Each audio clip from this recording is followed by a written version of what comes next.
आज हमारे साथ एक नौजवान बैठे हैं जिनका नाम है लेक्चरर जमाल साहब। इन्होंने 23 साल की उम्र में टॉप किया पूरे पंजाब में। सबके लिए हैरान कुन बात थी, मैंने टॉप कैसे कर लिया। तो मेरे टॉप करने के पीछे मैंने पहले गवर्नमेंट कॉलेज के अंदर अपनी जो एबिलिटीज़ थी उसमें निखार पैदा किया और ये प्लेटफॉर्म मुझे दिया गया तो मैं इस काबिल हुआ। निचोड़ निचाड़ के उन्होंने एक ऐसा स्टूडेंट तैयार किया कि जो इस काबिल हुआ कि वो इस मकाम पर पहुँचे। फारसी से लगाव कैसे हुआ आपको? मज़े की लगती थी मुझे, जो एक दो शेर आते थे या शेख सादी की जो हकायात पढ़ रखी थी तो उनकी बदौलत जो है मैं इस तरफ आ गया। कोई ऑफर होगी शादी की, अगर कोई आपको प्रपोज कर देता है, पसंद कर लेता है? देखें आज तक तो किसी ने प्रपोज किया नहीं है। आपके जहन में कुछ तो आइडियल होगा। लंबे कद की हो, खूबसूरत हो, स्मार्ट हो और पढ़ी लिखी हो, सारी चीज़ें उसके अंदर। चाहे फारसी ना आती हो कर लेंगे? ज़रूरी नहीं है फारसी उसको आती हो, अगर आती हो तो ये तो और बड़ा जो है ना एज हासिल होगा मुझे।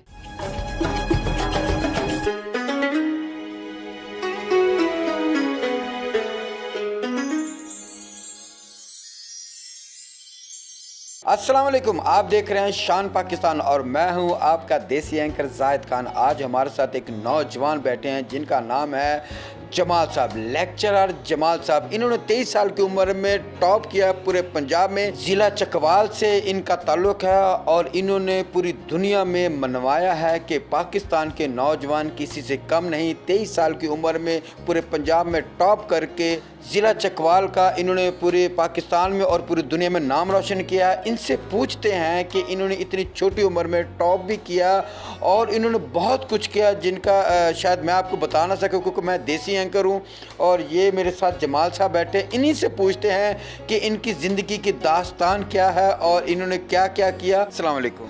वालेकुम अस्सलाम। बहुत मेहरबानी कि आपने अपने कीमती टाइम से हमारे लिए टाइम निकाला। तो मैं ये पूछना चाहूँगा कि आपने अपनी ज़िंदगी में बहुत सारी कामयाबियां हासिल की, कहाँ से शुरू हुए और कहाँ पर ख़त्म हुए, ये अपनी ज़बानी हमारे व्यूवर को बताएंगे आप? जी, सबसे पहले तो जाहिद भाई आपका बहुत शुक्रिया कि आपने मुझे मौका दिया इज़हार ख्याल करने का। ये जो है कामयाबी जब भी इंसान हासिल करता है उसके पीछे यकीनन एक कहानी होती है। तो ये एक बड़ी कामयाबी थी पंजाब पब्लिक सर्विस कमीशन को जो है वो उसमें टॉप करना, अव्वल पोजीशन हासिल करना। लेकिन इसके साथ जो पीछे मुख्तलिफ़ चीज़ें हैं, जो छोटी छोटी चीज़ें होती हैं, जैसा कि वो कहते हैं कि कतरा कतरा मिलकर दरिया बनता है। तो सबसे पहले जब मैं गवर्नमेंट कॉलेज यूनिवर्सिटी लाहौर में आया शोबा फ़ारसी के अंदर, तो मुझे जो है ना बहुत सारे अपने करीबी लोगों की तरफ से ये सुनना पड़ा कि पढ़ो फ़ारसी तो बेचो तेल और तुम एक ऐसा सब्जेक्ट लेके आ गए हो, तुम क्या कर सकते हो। तो मैं पुरुम्मीद था अपने असातिज़ा कराम की दी गई मोटिवेशन की तरफ से और उनको बज़ाते ख़ुद देख कर मेरे जितने असातिज़ा कराम हैं मेरे लिए एक मोटिवेशन जो है वो है। और फिर मेरे बड़े भाई ने, हमारे उस्ताद मोहतरम थे डॉक्टर इकबाल शाहिद साहब, उनके कहने पर मुझे इस शोबे के अंदर लेकर आए। और यहाँ पर मैं कैसे आ गया, इसकी वजह ये थी कि FSC में मेरे मार्क्स कम थे और यहाँ पर मेरा सोशियोलॉजी में, फ़िज़िकल एजुकेशन में और दीगर शोबाजात में मेरा एडमिशन हो रहा था। और अगर यहाँ पे इसके अलावा अपनी जो चकवाल में जो मेरे ज़िले के अंदर जो यूनिवर्सिटी है उसमें तो मेरा केमिस्ट्री और फिज़िक्स में भी एडमिशन हो रहा था। लेकिन मैं इन सब को छोड़ के फ़ारसी के अंदर आ गया और इस फ़ारसी ज़ुबान और अदब के अंदर मैंने मेहनत की।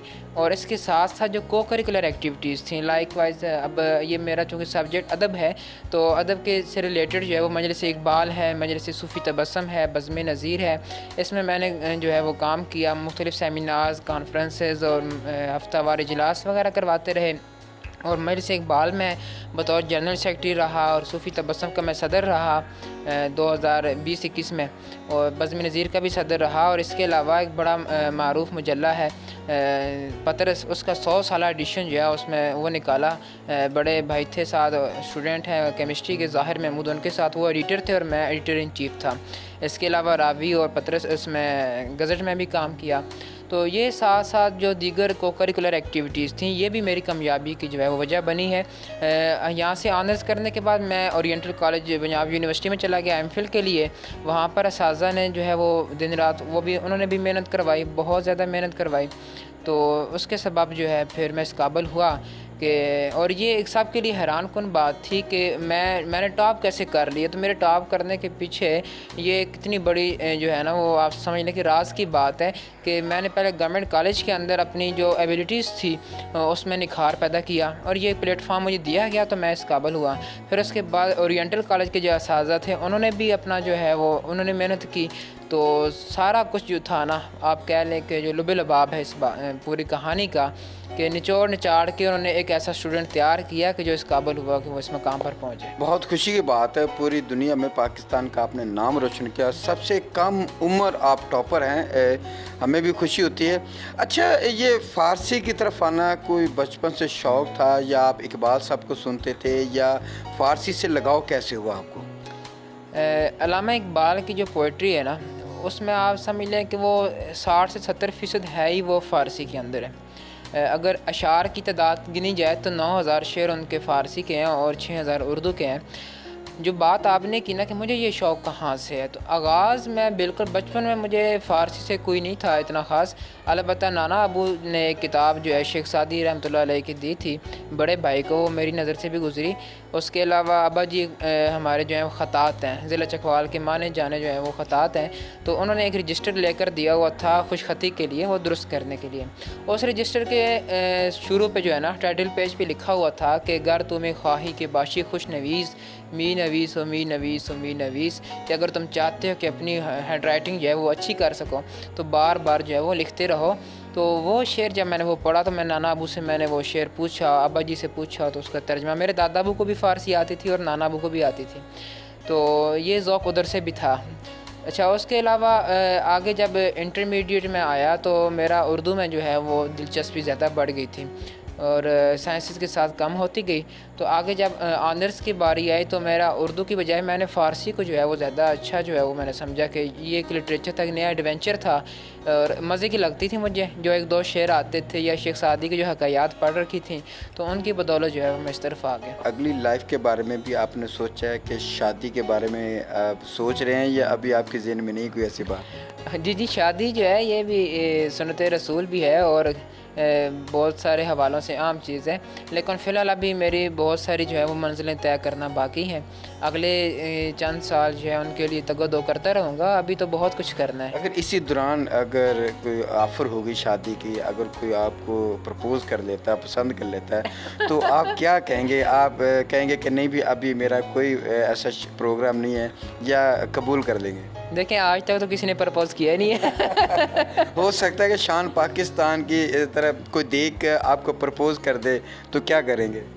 भाई फिर तो मुझे अपनी किस्मत पे नाज होगा कि ये देखें ये साल मेरे लिए फिर बेहतरीन साल हो सकता है। अपने ख्याल को आइंदा को इतना जल्दी कर दे, और करना भी नहीं चाहिए। मेरे ख्याल है मुझे आगे अभी बढ़ना है, बहुत ज़्यादा जाना है आगे। हमारी दुआ है कि अल्लाह पाक आपको मज़ीद आगे कामयाबियाँ अता फरमाए, जो आपके जहन में है उससे भी आगे जाएँ। लेकिन शादी एक लाजम है, जिस तरह आपने कहा, सब जानते हैं कि सुन्नत है। आपके ज़हन में कुछ तो आइडियल होगा, किस तरह की जो आपके अपने ज़हन में कोई परी या कोई शहज़ादी या कोई फ़ारसी, क्या पाकिस्तान में शादी करेंगे या किसी फ़ारसी लड़की से करेंगे? कुछ तो आपके ज़हन में होगा। जी, ज़ाहिर सी बात है, हर एक इंसान जो है वो अच्छी की सोचता है, तो मेरी भी यही ख्वाहिश होगी कि खूबसूरत सी लड़की हो और अच्छे लंबे कद की हो, खूबसूरत हो, स्मार्ट हो और पढ़ी लिखी हो, सारी चीज़ें उसके अंदर हो। चाहे फ़ारसी ना आती हो, कर लेंगे आप? नहीं, ज़रूरी नहीं है फ़ारसी उसको आती हो, अगर आती हो तो ये तो और बड़ा जो है ना एज हासिल होगा मुझे। तालीम में जिनका दिल नहीं लगता, जो पढ़ना नहीं चाहते, जो एजुकेशन छोड़ देते हैं, उनके लिए क्या आप मैसेज करेंगे?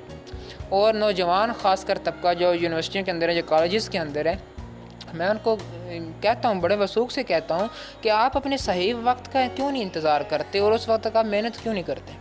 आप पहले ही हिम्मत हार जाते हैं, आप पहले ही जो है वो सारे काम छोड़ देते हैं और मायूस होकर बैठ जाते हैं। इससे तो कुछ नहीं होता। अगर देखें, मैंने 4 साल फ़ारसी पढ़ी है, तो क्या मैं पहले साल ही हार के बैठ जाता? भाई इसका तो कुछ नहीं होने वाला। और कितने लोगों ने मुझे कहा कि तुम्हारा तो मुस्तकबिल तारीख है, तुम कुछ भी नहीं कर सकते।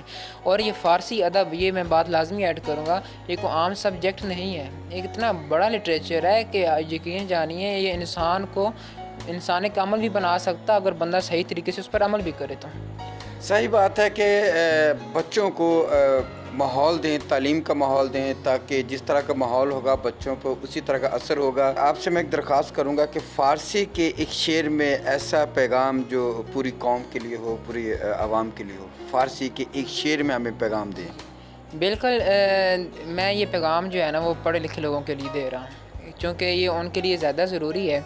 मौलाना रूमी का शेर है कि इल्म रहा बर्तन जनी मारी बवद, इल्म रा बरदिल जनी जारी बवद, कि इल्म को अगर आप अपने जिस्म पर लोगे, अगर आप गुरूर तकबर करोगे तो वो तुम्हारे लिए सांप बन जाएगा। और अगर तुम उसको अपने दिल पर लोगे और जो इल्म हासिल करने के बाद एक इंसान बनता है तो वो तुम्हारा एक अच्छा दोस्त बन जाएगा और तुम पूरी दुनिया में जो है वो मकबूल हो गए और जाने जाओगे। तो ये थे हमारे साथ लेक्चरर जमाल साहब। इनकी किस्मत अब इनके वालिदैन के हाथ में, देखें कि ये अपनी PhD मुकम्मल करते हैं या इनके वालिदैन इनकी शादी करके और इनको दुनिया की लाइफ में ले आते हैं। तो इंतज़ार करें आप भी और मैं भी कि इनकी किस्मत का क्या हाल होता है, ये PhD करते हैं या एक शौहर बनते हैं। तो मिलते हैं एक नए गेस्ट के साथ, एक नए मेहमान के साथ। शान पाकिस्तान को लाइक कीजिएगा, सब्सक्राइब कीजिएगा, शेयर कीजिएगा ताकि हमारी हर आने वाली वीडियो आप तक पहुंच सके। मुझे और जमाल साहब को दीजिएगा इजाज़त। अल्लाह हाफ़िज़।